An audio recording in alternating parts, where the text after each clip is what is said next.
참 아름답게 시작했다가 비극적으로 끝나는 드라마들이 참 많이 있습니다.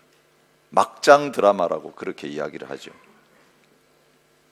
근데 사실 우리의 인생이 드라마보다는 더 흥미진진할 때가 참 많습니다.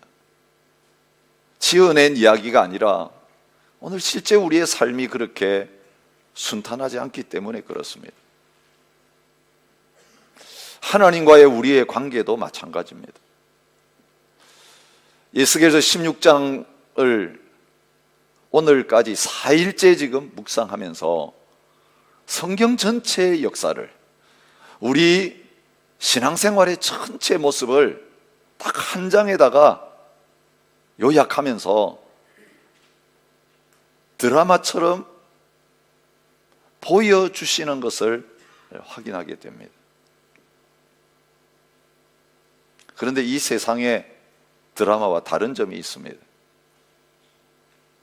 비극적인 결말로 끝나지 않고 해피엔딩으로 끝나게 된다는 것입니다.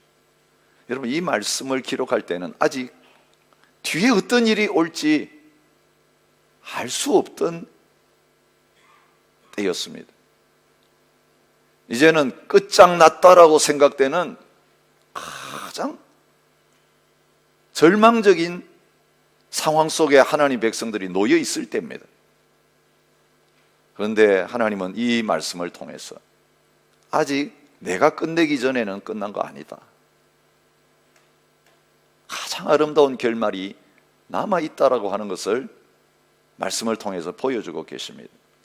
하나님이 자신과 이스라엘 백성의 관계를 뭐로 표현하고 계십니까? 결혼으로 표현하고 계십니다. 여러분, 오늘 여기 계신 분들 가운데 오랜 결혼 생활을 하신 분들도 있고 아직 싱글로 계시는 분도 있을 것입니다. 이제 결혼 생활에 스타트를 하고 계시는 분도 있고 중간을 통과하고 계시는 분도 있을 것입니다. 이미 결혼 생활에 위기를 겪고 어려움 가운데 계시는 분들도 계십니다. 근데 우리가 이 세상에서 살아가는 이 결혼 생활을 통해서 하나님은 하나님과 우리 사이의 영적인 관계를 다시 돌아보게 하십니다. 제가 직접 보지는 않았지만 설교를 준비하면서 알게 된 한 편의 영화가 있습니다. 한국에서는 2012년에 상영이 되었다고 합니다. 서약이라고 하는 영화입니다. 혹시 보신 분 계십니까? 이 영화는 실화를 바탕으로 해서 만들어졌다고 합니다. 교통사고를 당한 다음에 기억상실증에 걸린 아내를 위해서 그 결혼관계를 끝내지 않고 계속하기 위해서 애타게 노력하는 남편의 이야기를 담고 있는 영화죠. 영화에서는 해피엔딩으로 끝나게 됩니다. 뉴멕시코에 사는 킴 카펜터라고 하는 남편과 크리킷 카펜터라는 아내의 이야기입니다. 대학 야구부 코치인 킴과 스포츠웨어 직원인 크리킷은 야구 코치 재킷을 주문하는 일 때문에 연락하게 되었고 서로 호감을 갖게 됩니다. 멀리 떨어져 있었지만 본격적으로 장거리 연애를 시작했습니다. 크리킷은 독실한 신앙심으로 과연 킴이 하나님이신 배필인지 그런 고민을 하면서 기도합니다. 진지하게 교제하다가 이제는 하나님이신 배필인 것을 확인하고 결혼식을 올립니다. 그리고 각자가 상대방을 위해서 이렇게 살겠노라고 다짐하는 서약문을 만들어서 서로를 향하여 낭독하는 가운데 아름다운 결혼식이 올려졌습니다. 그때가 1993년이었습니다. 행복한 결혼 생활하는 가운데 첫 번째 명절인 추수감사절을 앞에 두고 크리키스의 부모님과 함께 연휴를 보내기로 계획하면서 두 사람은 자동차로 여행을 떠났습니다. 바로 그날 끔찍한 교통사고가 일어나서 킴은 중상을 입게 되고 크리키스는 생사의 기로에 놓이게 되었습니다. 의료진조차 포기한 그 순간 킴은 그동안 잊고 살았던 하나님의 능력의 모든 것을 기도하면서 하나님, 나의 사랑하는 아내를 위해서 하나님 뭔가 준비해 놓으신 것이 있지 않습니까? 그리고 그의 아내가 호전되기를 진심으로 바라면서 기도했습니다. 수많은 사람들이 이 크리키스의 회복을 위해서 함께 기도했습니다. 그런데 기적적으로 크리키스는 깨어났습니다. 날로 상태가 좋아졌습니다. 한 가지 충격적인 사실이 밝혀졌습니다. 사고 후유증으로 최근의 기억을 다 잃어버린 것입니다. 남편을 만나기 전까지의 기억은 있는데 남편을 만나고 결혼한 여기에 대한 기억은 전혀 없는 것입니다. 그리고 깨어나기를 그렇게 기다리면서 기도했던 그 남편을 다른 사람처럼 대하는 것입니다. 그의 인생에는 전혀 존재하지 않았던 이방인인 것입니다. 김은 이런 상황 속에서 아내가 자신을 남편으로 인정하지 않는 그런 가운데서도 내가 이 아내 어떤 상황에도 버리지 않고 끝까지 사랑하겠다고 결혼식에서 서약한 것을 기억하면서 그를 떠나지 않습니다. 경제적으로 엄청나게 들어가는 치료비를 감당해 가면서 그런데도 그 아내로부터는 조금도 사랑을 확인하지 못하는 가운데 과연 이 아내가 나를 남편으로 인정하고 받아들여 줄 것인지 아니면 기억이 다시 돌아와서 어느 날 여보라고 부르는 그날이 있을지에 대한 아무런 확신도 없이 그래도 내가 서약했으니까 버릴 수 없다고 자기의 몸도 완전하지 않지만 여전히 그 곁에서 그의 아내를 지켰습니다. 그러나 그의 아내는 변화되지 않았습니다. 그가 새롭게 결정한 것은 무엇이냐 하면 아예 과거는 없던 것으로 하고 처음 만나는 것처럼 그의 아내와 교제를 시작하기로 결정한 것입니다.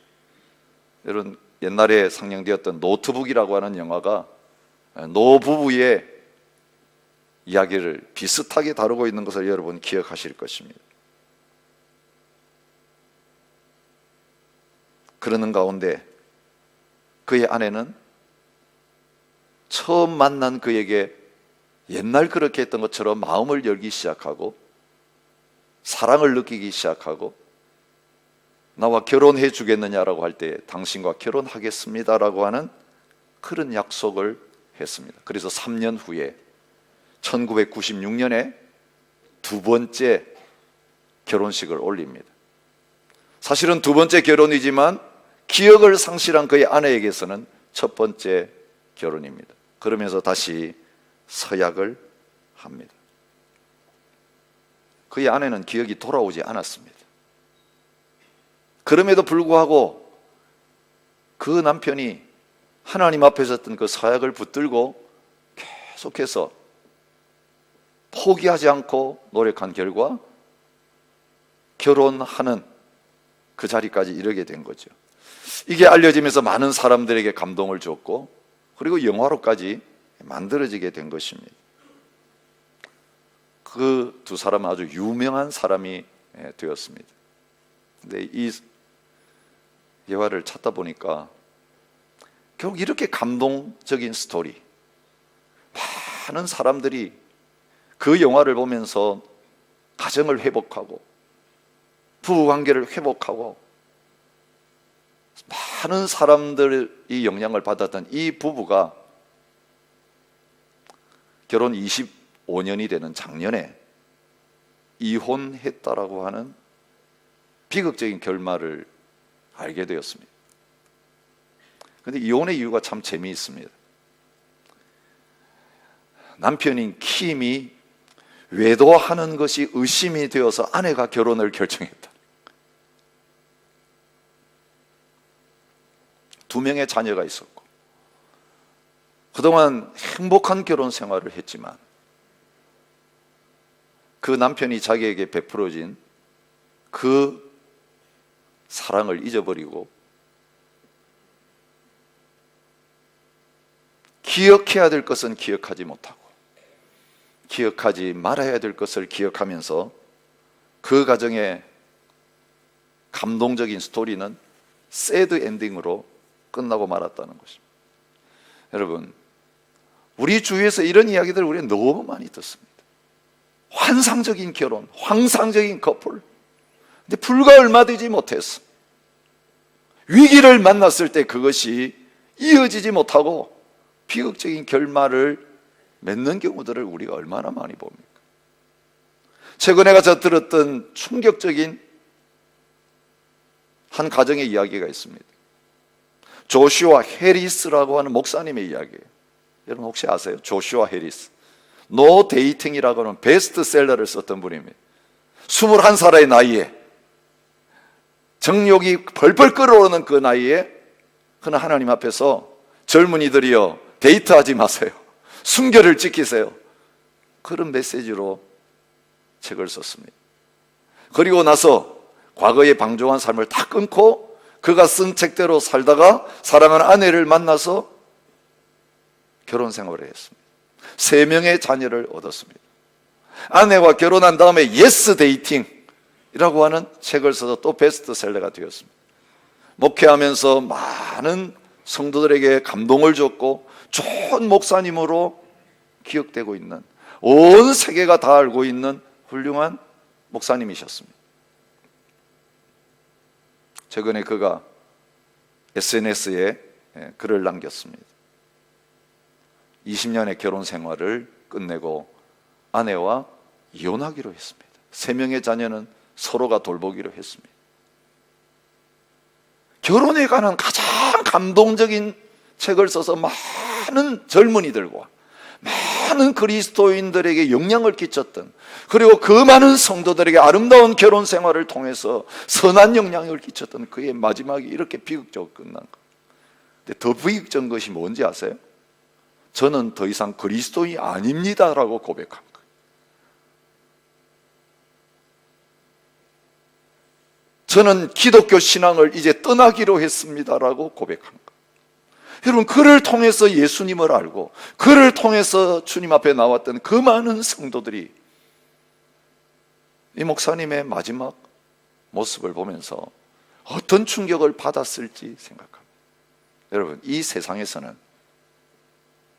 가장 행복한 시작이 가장 비극적인 결말로 끝나는 일들이 비일비재합니다. 그리고 그것으로 끝입니다. 여러분, 오늘 이 성경에 나타난 비슷한 이야기들이 역사 속에 많이 있습니다. 창녀가 왕후가 된 이야기, 왕후가 다시 창녀가 되어버린 이야기. 근데 이 공통적인 스토리들은 항상 마지막이 끝입니다. 비참한 죽음으로 끝나고 가정과 국가를 다 망치는 그런 결말로 끝나고 다시 회복이 없습니다. 네, 여러분, 오늘 우리에게 주신 이 16장의 말씀은 세상의 막장 드라마는 다르다는 것입니다.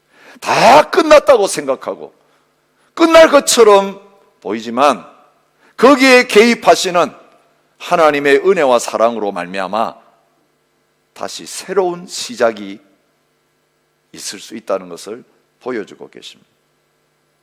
여러분, 1절부터 14절까지 하나님과 이스라엘 사이에 일어났던 아름다운 사랑 이야기가 기록되고 있습니다.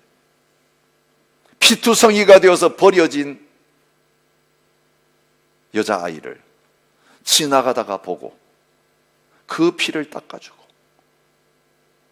살려서 결혼할 나이가 되니까 자기의 아내로 삼는 왕의 이야기가 기록되고 있습니다. 너를 덮어 벌거벗은 것을 가리고 내게 맹세하고 언약하여 너를 내게 속하게 하였느니라.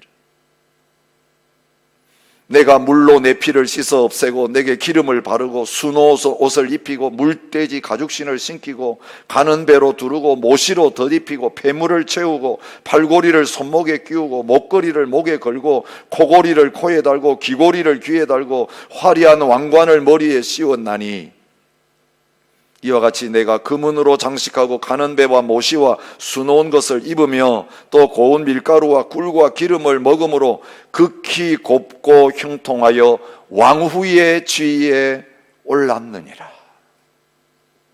여러분, 호세아 선지자를 통해 하나님은 사랑하는 이스라엘 백성들 어떤 마음으로 만나서 첫사랑을 나누며 아름다운 신혼 살림을 시작했는지 이렇게 표현합니다. 옛적에 내가 이스라엘을 만나기를 광야에서 포도를 만남같이 하였으며 너희 조상들 보기를 무화과 나무에서 처음 맺힌 열매를 봄같이 하였다. 그렇게 말. 여러분, 아무것도 먹을 것이 없는 광야에서 포도 송이가 주렁주렁 열려있는 포도나무를 만난 그 감격과 기쁨 하나님 말씀하십니다. 무화과 나무에서 처음 열매가 맺혔을 때 그 첫 열매를 보는 기쁨, 하나님이 이스라엘 백성들을 만났을 때에 그 마음이셨다라고 토로하고 있는 것입니다. 예레미야서를 통해서 하나님은 이렇게 말씀하십니다. 가서 예루살렘의 귀에 외칠지니라 여호와께서 이같이 말씀하시기를 내가 너를 위하여 내 청년 때의 인애와 내 신혼 때의 사랑을 기억하노니 곧 씨 뿌리지 못하는 땅 그 광야에서 나를 따랐음이니라. 출애굽한 다음에 광야 40년을 보내면서 신혼의 기쁨을 누렸다고 하나님께서 이스라엘 백성들에게 말씀하고 계시는 내용입니다. 이사야 선지자를 통해 이렇게 말씀하십니다. 너를 지으신 이가 내 남편이시라. 그의 이름은 만군의 여호와이시며 내 구속자는 이스라엘의 거룩한 이시라. 그는 온 땅의 하나님이라 일컬으심을 받으실 것이라. 뿌리도 알지 못하는, 어머니가 누군지 아버지가 누군지도 알지 못하고 사생자처럼 버려져서 발버둥 치며 울고 있는 이스라엘 백성들 불쌍히 여기셔서 구원하셔서 자신의 신부로 삼으시고 그 광야에서 달콤한 사랑을 나누는 신혼방을 준비하시고 나에게는 너밖에 없다 약속하시고 그의 왕비로 삼으신 하나님의 사랑 이야기입니다. 얼마나 아름다운 시작입니다. 그런데 15절부터 34절에서 우리가 보고 있는 내용, 그 이후에 가나안 땅에 들어가 가지고 이스라엘 백성들이 어떻게 하나님을 대했는가, 나라가 망할 때까지의 그 스토리는 너무 비극적입니다. 가장 추한 배신의 이야기가 바로 성경에 기록된 하나님의 은혜와 사랑받고 구속받은 하나님의 백성들의 이야기예요. 아니, 그 이전과 어떻게 이렇게 달라질 수 있느냐? 그들을 사랑하시는 하나님의 마음과 그 사랑을 받은 이스라엘 백성들의 마음이 달라도 어떻게 이렇게 다를 수 있느냐? 여러분, 성경을 모르는 사람도 이 이야기를 읽으면 누구 할 것 없이 이스라엘 백성들 욕할 수밖에 없는 이야기입니다. 왕위에서 창녀로 전락한 하나님의 백성들의 이야기입니다. 나 주 여호와가 이같이 말하노라. 내가 맹세를 멸시하여 언약을 배반했다. 59절에 그렇게 말합니다.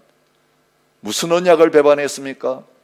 광야에서 그를 아내로 맞아들이면서 평생 동안 사랑하겠다고 약속했던 그 혼인의 언약을 하나님의 백성들이 우상 숭배하면서 헌신짝 차듯이 갖다 차버렸다는 그 현실을 너가 언약을 배신했다라고, 배반했다라고 말하고 있습니다. 15절에 그러나 내가 내 화려함을 믿고 내 명성을 가지고 행음하되 지나가는 모든 자와 더불어 음란을 많이 행함으로 내 몸이 그들의 것이 되도다.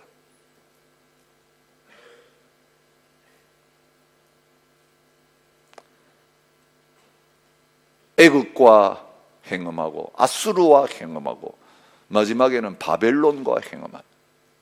여러분, 하나님 의지하고 사랑하는 것보다 주위에 있는 강한 나라들을 의지하고 개인적으로는 온갖 우상을 들여놓으면서 그 우상을 위해서 자식까지 죽여서 바치는 소돔 고모라보다, 주위에 있는 다른 우상 숭배하는 나라보다 더 우상을 숭배하면서 하나님 앞에 악을 행한 민족이 이스라엘 민족이라고 말하는 거예요. 하나님은 그들의 영적 상태를 이사야 선지자를 통해서 이렇게 말합니다. 신실하던 성읍이 어찌하여 창기가 되었는고. 여러분, 계속해서 16장에서 뭐라고 합니까? 음녀야, 음란한 여인이야. 사실 그것은 창녀여라고 말하는 것과 같습니다. 창기는 자기의 몸을 팔면서 남자들에게 돈을 받는데, 이스라엘 백성은 자기 자신의 돈을 주면서 남자들을 끌어들이면서 행음했기 때문에 창녀 같지도 않다라고 하나님께서 탄식하면서 말씀하고 계시는 내용입니다. 왜 이런 비극적인 일이 일어났다고 말씀하십니까? 22절에 내가 어렸을 때 벌거벗은 몸이었으며 피투성이가 되어서 발짓하던 것을 기억하지 아니하고 이런 일을 행했다고 말합니다. 어떤 은혜를 받고 어떤 사랑을 받았는지를 기억했다면 그런 일이 일어나지 않았을 텐데, 사랑받고 은혜 받고 나니까 그 사랑받기 이전에 자기의 비참한 처지와 모습은 다 잊어버리고 그것을 당연하게 여기면서 결국은 이 비참한 자리까지 빠지게 되었다는 거예요. 43절에도 내가 어렸을 때를 기억하지 아니하고 이 모든 일로 나를 분노하게 했다라고 말합니다. 여러분, 기억의 문제가 신앙생활에 있어서 얼마나 중요한가를 하나님께서 보여주십니다. 하나님의 은혜를 우리가 기억하지 못하면 그 순간 배신의 나락에 떨어질 수 있다는 것입니다. 첫사랑을 잊어버리면 우리들도 하나님 앞에서 영적으로 메마르고 싸늘한 자리로, 그리고 하나님 대신 세상을 쫓아가는 그 자리로 얼마든지 나갈 수 있다는 것을 말합니다. 처녀가 어찌 그 폐물을 입겠느냐, 신부가 어찌 그 예복을 입겠느냐. 그런데 내 백성은 나를 잊어버렸다. 하나님이 자기를 떠나 창기가 되어버린 사랑하는 이스라엘 백성들 하여 탄식하고 계시는 부르짖음입니다. 35절부터 52절에 보면 어제까지 묵상한 말씀에서 하나님께서 이 이스라엘 백성들을 심판하기 시작하는 모습이 나오고 있습니다. 내가 내 수욕을 담당하고 내가 행한 모든 일로 말미암아 부끄럽게 하리니 내 음란과 내 가증한 일을 내가 담당하였느니라. 나 주 여호와가 이같이 말하노라. 내가 맹세를 멸시하여 언약을 배반하였은즉 내가 행한 대로 너에게 갚아주겠다. 내 행위대로 내 머리에 보응하리니. 하나님께서 이렇게 말씀하십니다. 다시는 이런 일 하지 못하도록 너 행한 대로 너에게 다 갚아주겠다.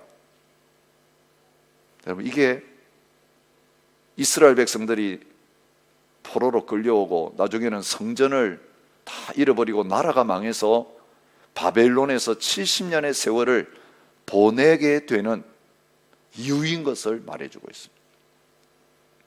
여러분, 세상의 모든 스토리는 여기에서 끝납니다. 이제는 더 이상 희망이 없습니다. 그런데 여러분, 여기에서 놀라운 반전이 일어나고 있습니다. 오늘 우리에게 주신 말씀이에요. 모든 세상의 이야기는 사랑을 배신한 자의 결말은 가정의 파탄과 그의 인생의 파탄으로 끝나고 말지만, 하나님과 자기의 사랑하는 아내 이스라엘 백성의 스토리는 왕후가 된 그의 아내가 창녀로 전락했지만 아내는 언약을 기억하지 않고 언약을 배신했지만 그 언약을 잊어버리지 아니하시고 언약을 기억하시는 남편, 그 서약을 끝까지 지키기를 원하시는 그 남편 때문에 그 비참한 나락의 자리에서 다시 일어서게 되는 해피엔딩으로 나가고 있다는 것입니다. 저는 이것을 하나님이 깨어진 언약을 회복하시는 프로세스라고 이름을 붙입니다. 음녀를 다시 왕후로 세우시는 하나님의 프로세스. 여러분, 오늘 저와 여러분들이 하나님 앞에서 살아가고 있는 모습이 어떻습니까? 혹시 이스라엘의 모습과 같지는 않습니까? 우리가 예배 때마다 주님만을 사랑합니다, 주님이 전부이십니다 고백하지만 오늘 이 세상에 나가서 그렇게 삽니까? 우리의 마음을 세상에 내주지 않고 뺏기지 않고 주님만 바라보고 살고 있습니까? 주님의 품을 떠나지 않고 그 품 안에서 만족을 느끼고 살고 있습니까? 우리는 이스라엘 백성과 다를 바 없습니다.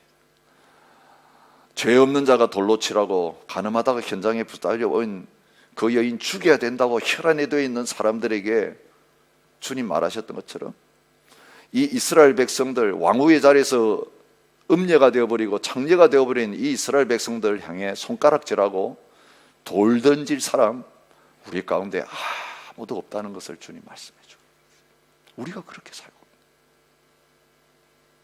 여러분, 이스라엘 백성들은 예수님을 몰랐습니다. 십자가의 복음을 몰랐습니다. 그렇게 얼마든지 그렇게 율법적으로 하나님 기쁘시게 하려다가 안 되면 포기하고 절망하고 세상으로 돌아갈 수 있었습니다. 그들 안에 성령이 거하시지 않았습니다. 거듭남이 뭔지 몰랐습니다. 영원한 하나님의 사랑이 뭔지도 몰랐습니다. 그러니 그렇게 가는 게 당연합니다.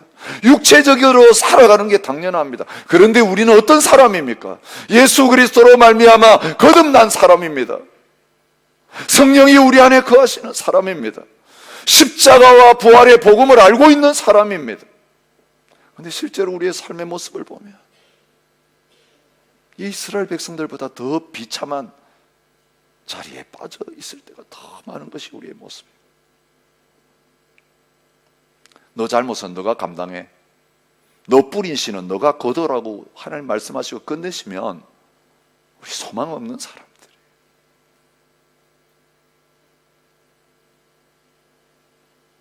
그런데 주님은, 하나님은 우리를 위해 놀라운 반전을 예비하십니다. 우리는 다 양 같아서 그릇 행하여 각기 제 길로 갔거늘 여호와께서는 우리 모두의 죄악을 우리가 담당하라고 말씀하지 않으시고 아무 죄도 없는 도살장으로 죄 없이 끌려가는 어린 양과 같으신 예수님에게 담당시키셨도다라고 말합니다. 오늘 우리가 비아 돌로로사 찬양을 들으면서 보았던 영상처럼 아무 죄도 없으신 하나님 그분이 사람의 몸을 입고 이 땅에 오셔서 우리가 저질러 놓은 이 영적인 음란과 간음과 그 악한 가증한 모든 이들의 책임을 내가 지고 내가 너를 위해서 죽노라고 하시면서 그 모든 죄악을 담당하셨습니다. 나의 의로운 종이 자기 지식으로 많은 사람을 의롭게 하며 또 그들의 죄악을 친히 담당하리로다. 그러므로 내가 그에게 존귀한 자와 함께 목을 받게 하며 강한 자와 함께 탈취한 것을 나누게 하리니 이는 그가 자기 영혼을 버려 사망에 이르게 하며 범죄자 중 하나로 헤아림을 받았습니다. 그러나 그가 많은 사람의 죄를 담당하며 범죄자를 위하여 기도하였느니라.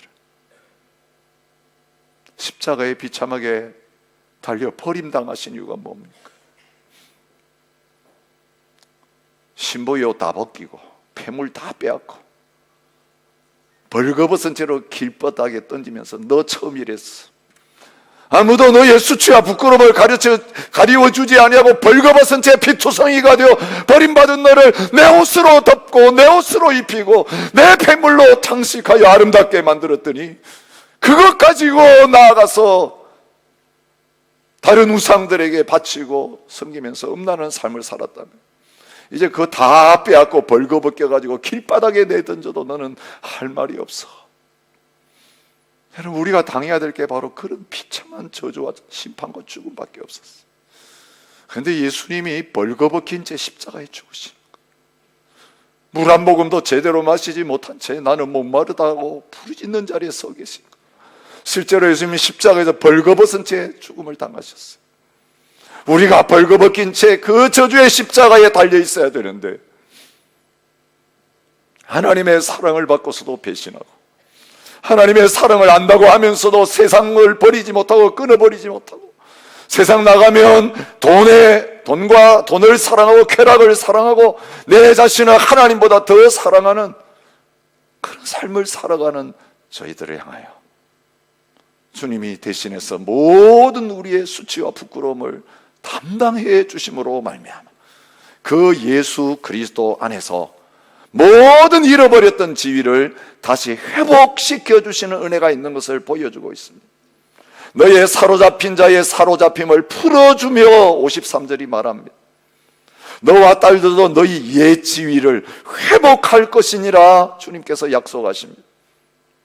내가 그를 타일러 거친 들로 데리고 가서 말로 위로하고 피로써 그의 포도원을 그에게 주고 아골 골짜기로 소망의 문을 삼아 주리니 그가 거기서 응대하기를 어렸을 때와 애굽 땅에서 올라오던 날과 같이 하리라. 그날에 너가 나를 내 남편이라 일컫고 다시는 바알이라고 부르지 아니할 것이다. 그날에는 내가 그들을 위하여 들짐승과 공중의 새와 땅의 곤충과 더불어 언약을 맺으며 이 땅에서 활과 칼을 꺾고 전쟁을 없이 하고 그들로 평안히 눕게 하리라. 내가 내게 장가들어 영원히 살되 공의와 정의와 은총과 긍휼히 여김으로 내게 장가들며 진실함으로 내게 장가들리니 내가 여호와를 알리라. 너는 나를 잊어버렸지만 나는 너를 잊어버리지 않고 너를 기억했기 때문에 너에게 다시 장가들겠다.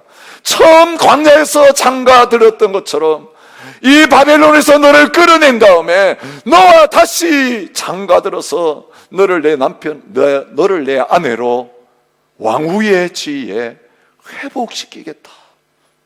여러분, 벌거벗긴 채 길바닥에 앉아 있는 그 이스라엘 백성을 향하여 하나님 말씀하십니다. 이게 끝이 아니다. 모든 것을 다시 회복시켜 주겠다.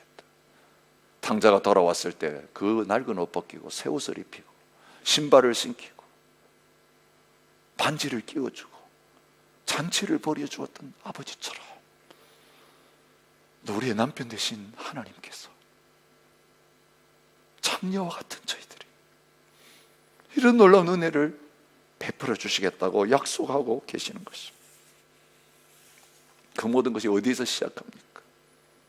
너 언약 때문에 그런 거 아니다. 너 약속해놓고 얼마나 많이 깨뜨렸느냐. 그렇다면 너 약속 깨뜨린 그것으로 치면 너는 영원히 벌받아 마땅하다. 그런데 너와 세운 그 언약을 내가 기억하고 영원한 언약을 너를 위해서 준비했기 때문에 나의 언약 때문에 너는 그 지위를 회복하고 나의 아내가 되고 나와 영원히 함께 사는 자리 있게 될 거라고 말씀하시는 것이죠. 내가 내게 내 언약을 세워 내가 여호와인 줄 내게 알게 하리. 이 언약이 어떤 언약입니까? 예수님이 오셔서 세우신 새 언약입니다. 오늘 우리가 성찬식을 행하면서 그 언약을 다시 기억하는 자리에 있게 되는 것입니다. 또 떡을 가져 감사 기도하시고 떼어 그들에게 주시며 이르시되 이것은 너희를 위하여 주는 내 몸이라. 너희가 이를 행하여 나를 기념하라 하시고 저녁 먹은 후에 잔도 그와 같이 하여 이르시되 이 잔은 내 피로 세우는 새 언약이니 곧 너희를 위하여 붓는 것입니다. 예수님 십자가에서 죽으시는 이 사건이야말로 벌거벗긴 채 십자가에 매달렸어야 될 우리를 그 자리에서 끌어내리시고 왕후의 옷을 다시 입히시고 신부의 옷을 다시 입혀주시면서 얘는 부활하신 주님과 영원한 파트너가 되어서 하나 되어서 한 몸이 되어서 천국의 결혼 생활하기 전에 이 땅에 살면서도 주님의 사랑 하나면 만족합니다. 주님 얼굴만 바라보면서 행복하고 기쁘게 살아갈 수 있는 이 영원한 언약의 자리로 저와 여러분들을 초청하시는 사랑의 음성인 것이. 여러분, 오늘 이 자리에서 성찬의 떡과 잔을 받으면서 잊어버렸던 그 하나님의 은혜와 사랑이, 하나님과 맺었던 그 사랑의 언약이 다시 회복되는 은혜가 있으시기를 바랍니다. 이거 붙들고 살면 죄 안 짓습니다. 세상으로 갈 수가 없습니다. 내가 어떻게 지금 살아있는데, 내가 지금 어떻게 하나님의 자녀가 됐는데, 예수님이 나를 위해 죽으신 그 사랑을 기억한다면 우리가 이렇게 살 수 없어요. 주님, 이제 주님을 잊을 수가 없습니다. 주님을 기억하기를 원합니다. 창녀와 같은 나를 신부로 삼아주신 이 주님의 놀라운 은혜와 사랑에 거하기를 원합니다. 울며 주님 앞으로 다시 돌아오는 이 시간 되었으면 좋겠습니다. 예레미야 선지자를 통하여 울면서 자기의 백성들과 하나님은 부르고 계세요. 내가 많은 무리와 행음하고서도 내게로 돌아오려느냐? 배역한 자식들아 돌아오라. 나는 너희 남편임이니라. 그런데 여러분, 하나님 앞에서 이 징계를 받고 이 구원의 은혜를 입은 다음에 하나님 백성들은 고백이 달라졌습니다. 그제야 그가 이르기를 내가 본 남편에게로 돌아가리니 그때의 내 형편이 지금보다 나았습니다. 그때의 내 형편이 지금보다 더 나았습니다. 여러분, 지금 어떤 형편에 계셔요? 여러분, 많이 가지고 있을 수 있어요. 모든 게 부족함이 없이 다 채워져 있을 수 있어요. 네, 빈 털터리로 와서 아무것도 없고 내 혼자밖에 달랑 남지 않았을 그때 주님 나를 찾아오셔서 나를 만나주시고 나를 구원했을 때 그 행복, 그 첫사랑의 감격, 그게 지금 여러분에게 있으세요? 주님 한 부분으로 만족하지 못해서 뭔가 얻어보겠다고 부지런히 한평생 뛰고 이리저리 쫓아다녔는데 지금 여러분 그거 다 가지고 얻게 되었는데 행복하세요? 여러분, 이거 다 없어도 주님이 나와 함께 하시고 나의 사랑이 되어주시고 나의 남편 되시는 것 때문에 과거 모든 거 다 가지고 떵떵거릴 때보다 지금이 나에게 가장 좋고 가장 행복하고 가장 아름다운 시절입니다라고 하는 이 고백을 하며 살아갈 수 있는 저와 여러분이 되시기 바랍니다. 과거보다 앞으로가 더 좋습니다. 마지막은 더 좋습니다. 죽음 이후는 최고입니다. 이게 주님께서 십자가에서 우리를 위해 죽으시고 영원한 언약을 저와 여러분과에게 맺어주셔서 이제는 너의 지위를 누구도 빼앗아갈 수 없다.